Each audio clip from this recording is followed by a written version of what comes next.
National Rehabilitation Commission, led by its Commissioner Ambassador Tigrai, had a consultative forum on DDR with key stakeholders in Mekelle earlier today. The key stakeholders included representatives of Ethiopian government, Tigray regional authorities, high-ranking member of Ethiopian National Defense Forces and Tigrayan fighters, as well as representatives of different stakeholders. Opening the ceremony, advisor to the Tigrayan President Mekelle said the establishment of the Commission will pave roads to much more meaningful engagement between the former warring parties. I know this exercise is going to involve the international community at large and the presence of UN agencies, more particularly the UNDP. Here it's going to be very critical because the kind of the enormity of the challenge we are facing as a country, and more particularly in Tigray, requires that the international community get involved in this process, and seriously so. And it's my hope and expectation that the discussion we are going to have today will pave the road for a much closer and much more meaningful engagement of stakeholders, more particularly the international community. Speaking on the behalf of UN Ethiopia, resident coordinator for UNDP, Turna Salah stated that the UN and the international community will stand with all Ethiopians in the difficult times they are enduring. If we miss this chance, then we will condemn a generation of Ethiopians to hopelessness, to destitution, and to despair.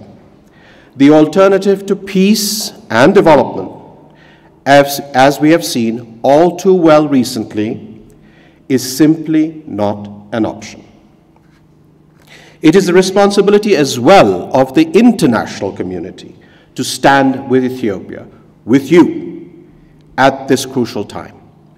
The United Nations will play its full part and will continue to advocate energetically for our development partners to re-engage fully with Ethiopia. Commissioner for the Commission, Ambassador Tigrai, had a discussion with the stakeholders and has also presented his updates on the activities of the Commission so far. Briefing to the media, the Commissioner stated that the Commission has a rough estimation to end up the demobilization and reintegration process in 2 years of time, having said disarmament is more or less completed. Disarmament is more or less completed. And the next step will be demobilization. And the demobilization requires identification of centers. And then we are working with the Ministry of Defense and the regional authorities where to demobilize the ex-combatants. And that is also well underway. Now, once we have done, and once we are at the demobilization center, we will start registering the ex-combatants. That is also one of the very important eligibility criteria. So we'll be doing that very shortly. Our general time frame, as you know, the Commission is mandated to undertake this program for 2 years. And we have already done a couple of months now.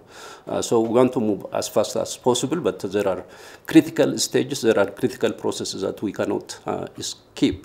We have to make sure that whatever we do is, I think, guarantees ultimate achievement of our mission as a Commission.